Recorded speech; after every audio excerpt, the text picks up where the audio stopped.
I'd like to agree with Siobhan on what she said. As one of the 51% of women, being 51% of the community, I feel grossly underrepresented in the media.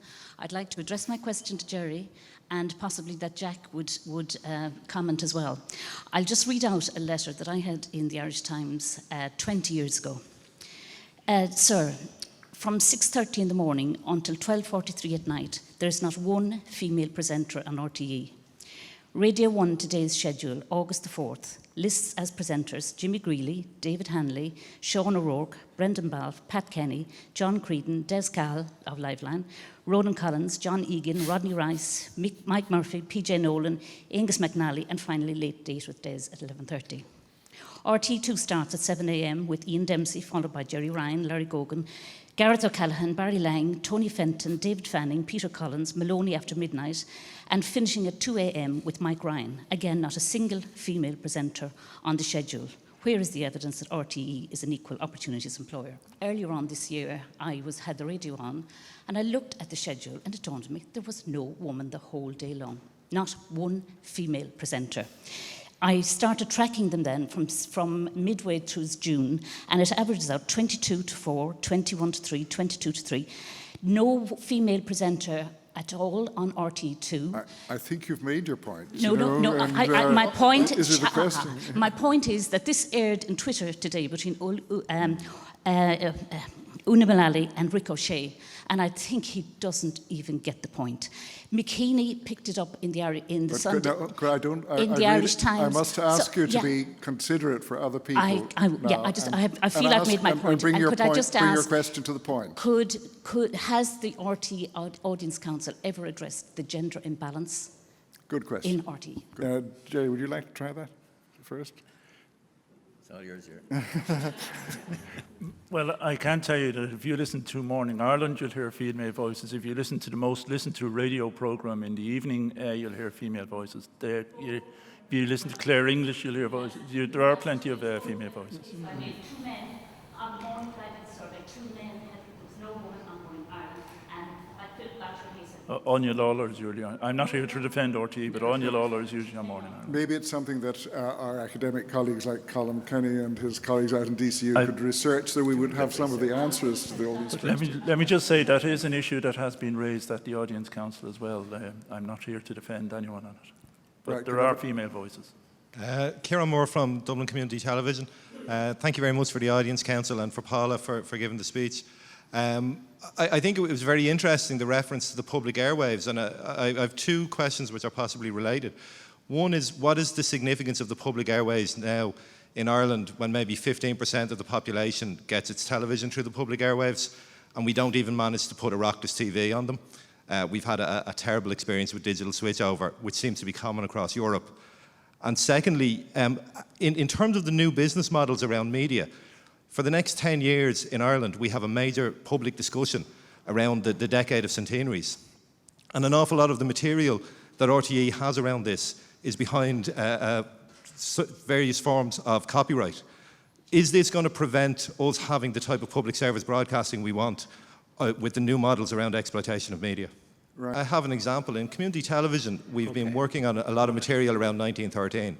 Yeah. We tried to use the picture of Larkin from the 1923 Cashman archive, and we're informed by RTE that this picture, which is the basis of the statue, is under copyright and can't be used in any broadcast. Okay. So there's a large amount of material that is now RTE is seeking to exploit in an online environment. And will this, I'd be interested in the American experience, are these new business models preventing a public discourse and the ability to remix and an audience to be more active and engaged? I think, well, copyright has long been a major issue. I mean, it's not a new thing. I remember when I worked for RT a long time ago, about 1982, making a documentary about the Taylor and Nance Street in West Cork, and we found a wonderful photograph in the RT files of the Taylor and Nance Street in their old age. It had been taken years before. We couldn't find who'd taken it. So we did the thing you should never do, and we chanced our arm. And a few days before the programme, the RT guide said, have you got something to use so we can promote this programme? We gave them the picture and a bit of copy. And of course, the day before transmission, an ancient photographer surfaced with a solicitor in Cork and sent a letter to RTE. And as a result, we had to drop in another photograph live on transmission over the programme as it went out. But I think all one can say is that RTE should certainly be encouraged to allow people to exploit its material. The trouble is it doesn't always have ownership. You know, it's so complicated, this area, the rights of who took the photograph and who owned it and finding who it belongs to requires an approach to cataloguing the material in the first instance that sometimes isn't there. You go back and you say, can we now show this programme again? And there aren't the records, perhaps, that you would need to know exactly who owned it. But insofar as RTE knows that it owns material, I would certainly hope it would take, as Jack said, there's an area for cooperation. I certainly hope it would let community stations access that material on generous terms. Unfortunately, all broadcasters have got to know the value of their libraries now and exploit that pretty ruthlessly. But there should be allowances made, I think, for community stations, certainly. Could I ask you, Paul, if this is an issue in the States, and what approach do you take in relation to your own copyright material and its use by affiliates? Well, copyright is an enormous issue, and it is an increasingly important one as you have different outlets that we would love to be able to more effectively mine our archives. And we have wonderful material that we would love to be able to bring back. At the time that many documentaries are put together, it was obviously prior to the evolution of new platforms, so none of those uses were anticipated. And it also was at a time when television was produced for a single event. As television was produced, it was going to be broadcast, and it was going to go into the ether on its way to Mars, I guess. And so we have actually some extraordinary filmmakers. Probably the best example I can give you is the great late documentary filmmaker Henry Hampton did a series called Eyes on the Prize, which was on the civil rights movement. It was the definitive piece of work. And he produced it at a time that envisioned a single television broadcast, probably a repeat. Did not anticipate video cassettes. That's how long the show goes back. Actually anticipated video use in classrooms. Those were the only rights that he cleared. And so the broadcast rights were cleared for a broadcast window of a fixed period of time. We wanted to be able to rebroadcast the work. It's probably one of the documentary series that we get the most requests. We wanted to be able to offer it up on DVD and put it in the schools. Fortunately, the Ford Foundation stepped up. It cost us $1 million just to clear the broadcast rights. And there were 2 pieces of music that we were not able to clear. So the costs involved in copyright are significant. Now, in our country, we're looking very carefully at copyright issues. Obviously, no one wants to suggest for a moment that we would not respect ownership of intellectual property. But on the other hand, there are some times when, for public service interests, we somehow should be able to figure out some other way that content could be available, particularly if it was going to be used for educational purposes. So I think it's an issue that, again, as many, that we keep talking about within the public arena that are issues that really are ones that are wrestled with in various parts of the world, that if we could come up with solutions, I think could benefit all of us. Thank you very much. Anyone, there's a gentleman there with his hand up. About 2/3 of the way up on the left-hand side. Thank you very much, Chairman. A question for Paula. Some of the best, particularly entertainment content being produced in the United States at the moment is coming from paid subscription channels like HBO. How has that impacted on the traditional big 3 networks and also on a network like yourself in PBS? Yeah. It's a great question. Actually, and I would hope that I wasn't misunderstood. I am greatly respectful of commercial television. I think there's great work coming out of commercial television, particularly in drama. I think we're living right now in a great age. I would even refer to it as a golden age for television, again, in the area of drama. And if you look at what is being produced for television versus what is coming out of Hollywood in terms of feature film, the series that you referenced, going back to, and it really began with HBO around Sopranos. I think that cable television has the ability to produce a range of content that frankly cannot air on commercial television because of both indecency issues related to language. We're a more Puritan country. And so issues around language and around nudity are screened very carefully for broadcast, even outside of safe harbor when children may be watching. And so there are limitations for commercial broadcasters. That is not the only reason commercial broadcasters, I think, have been hamstrung. But some of the greatest creativity has come out of cable. For us, we don't invest a lot in drama, and we don't invest a lot in, and that's why actually our drama investment is really more on acquisitions, and we tend to do more acquisitions of things like Downton Abbey because we are putting more energy into the areas that they are not covering. And that's why public broadcasting in my country is created. We came after commercial television, so we're a lot different from you on two fronts. One is we came after commercial television. The second is we did not start as a national network. We started as local stations across the country, and then PBS was formed by them. So we are actually more like a co-op. So we are aggregating resources to create programming and to maintain the satellite that connects us all and the infrastructure of pbs.org on behalf of all of our stations. So what it has done for us is it has caused us to look very carefully at what are the areas that are not being covered by commercial broadcasters. Science, history and history documentaries, arts and culture outside of the competition shows are largely absent from American television, educational children's content, investigative reporting. These are all areas that in some cases had been the purview of commercial television but are not now, and that's where we've put our energy. And in fact, our audiences have increased over the last few years. Now, our audiences are a fraction of yours here, and so I am greatly envious and greatly admire the work of RTE and its reach and its impact in this country. But I think that for us, where we put our energy is in those areas that the commercial broadcasters are unable to fulfill, and that's where we try to focus our effort. My question is for Paula. Thank you very much for that really inspiring speech. It was just brilliant, full of possibilities. I sit on the RT Audience Council, and one of the things I bring back there all the time, anytime I get an opportunity, is on migrant representation and how migrants are represented. And I'm looking around the room now, and I'm like saying, okay, we are 16% in the nation. Where is the 16%? You know, and this advert went out the same way it went to everybody here. And so when we say public service broadcasting, so maybe somewhere along the line, the message that goes when you say the topic is public service broadcasting, migrants think, okay, well, that's not about us, because when we look at RTE, there are hardly any migrants there, and whenever migrants are represented, we're represented in the most times negative way. So I'm just wondering, is there any advice or something you can say, you know, for us as a nation, how we can normalize difference, you know, where it's not, you know, people put in a little box, you know, and represented in a way that makes you ashamed to even say you belong to this community or you're from there. And when I say difference, it's not just, you know, being a person of color or whether it's a person with a disability or a person who is unemployed.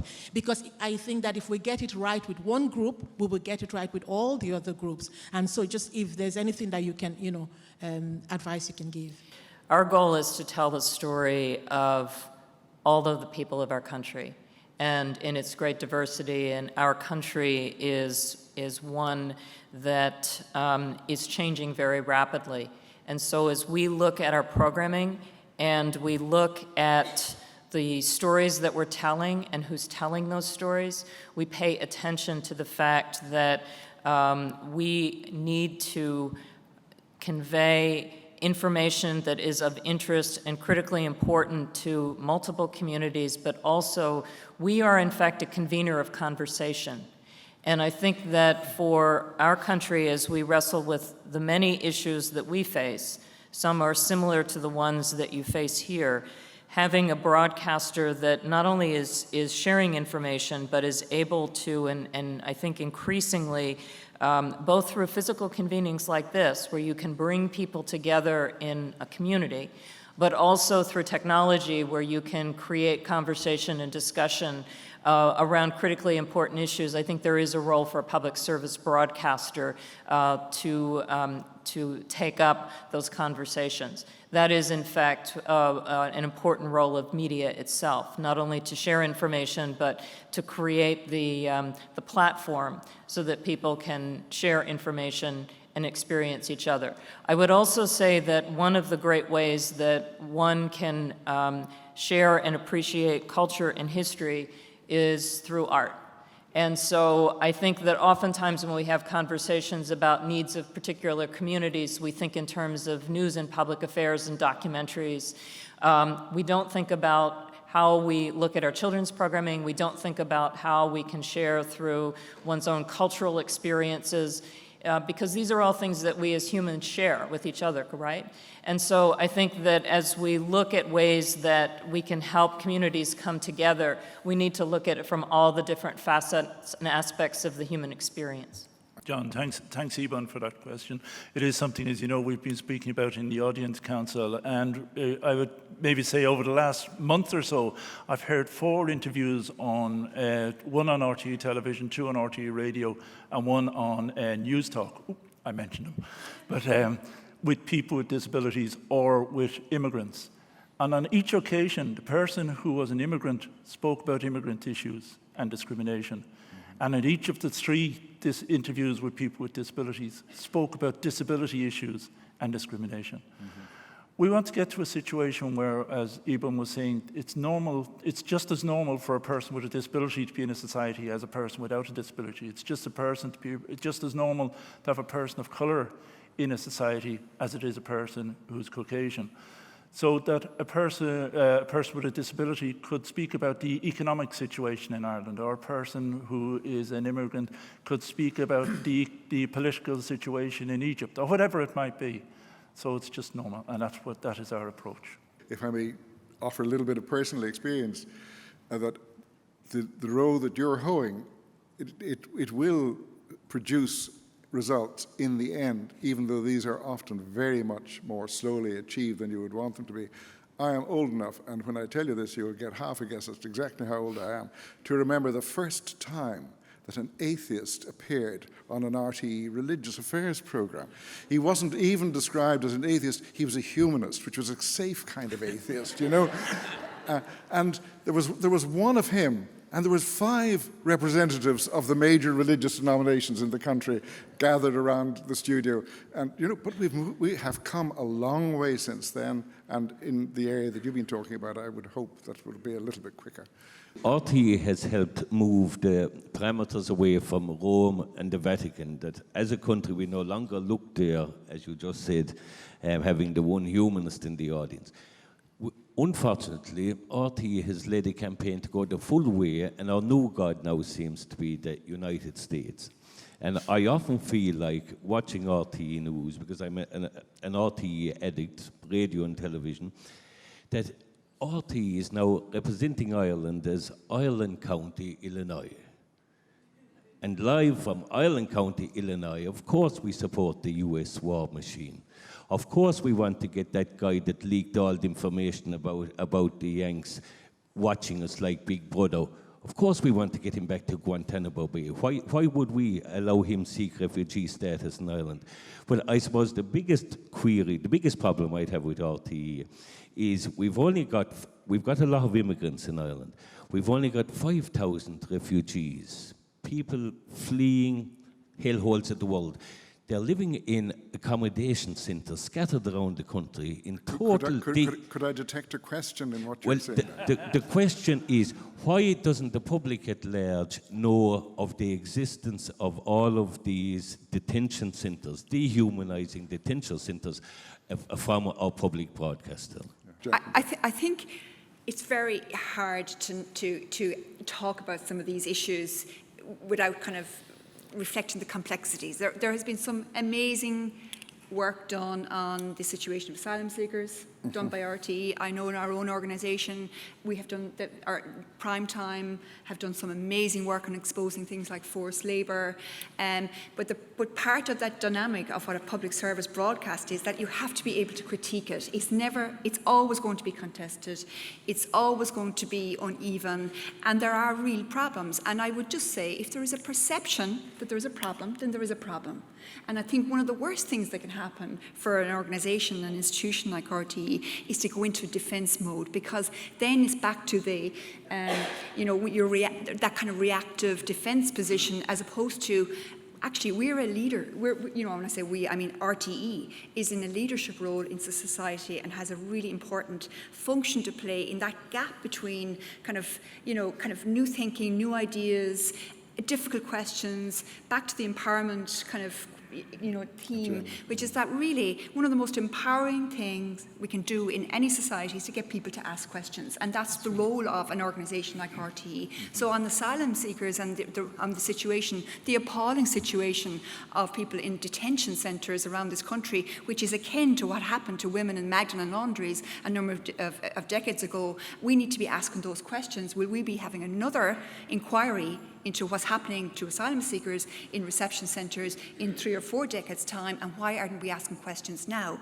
Now, I think there are people in RTE asking those questions, but I think we have to, it's pushed through that narrative, that public narrative, which is actually resistant to these kind of ideas, and that's just part of the game. That's part of your role, I think, in RTE.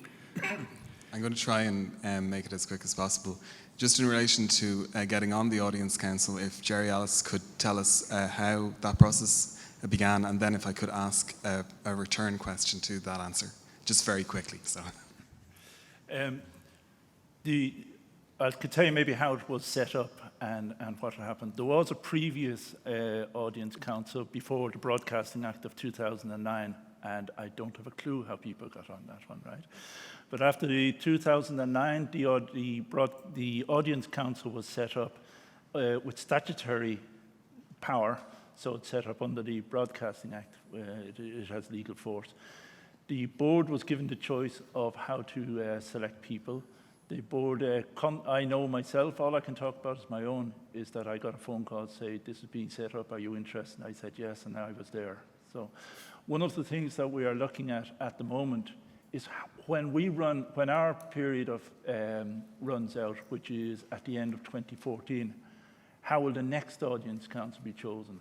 And how can we do that in, if you like, a more open, democratic fashion, or in a fashion that gives more people a chance to be involved?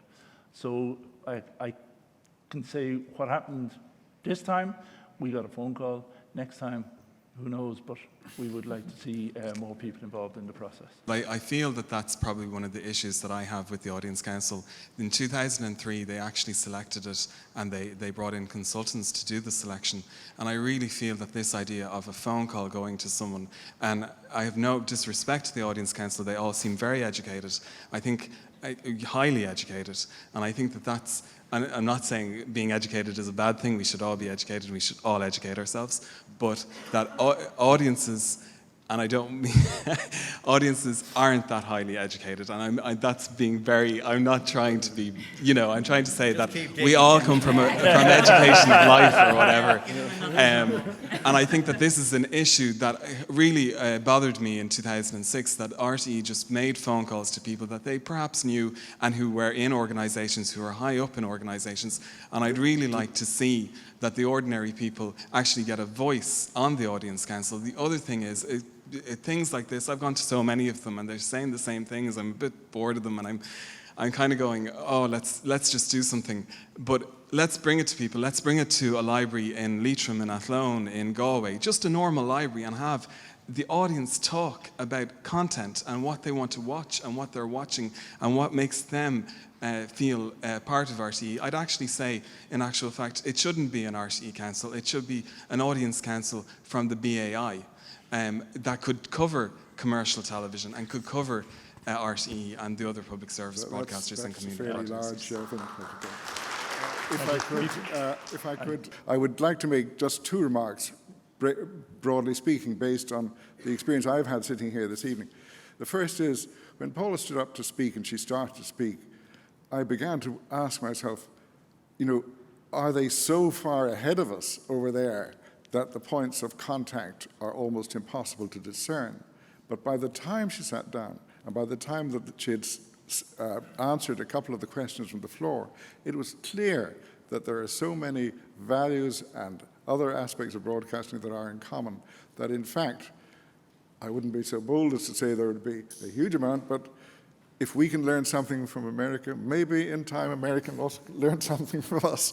The second thing I'd like to say is and it's specifically in response to the last question, this is the first example of its kind of the Audience Council having a public. I'm not defending it. I'm just saying it.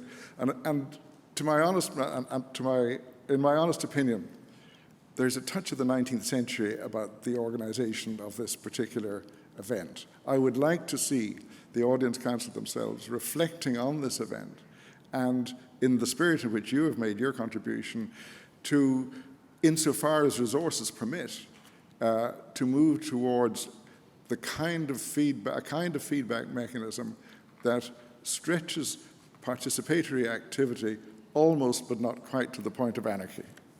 And maybe that's kind of a headline that we might look to for the future. But thank you all very much for your attention and your attendance. Thanks RTE for sponsoring it and for making all these facilities available. And I think that we can only go on from strength to strength in this regard. And thank you very much to Paula and to all the speakers.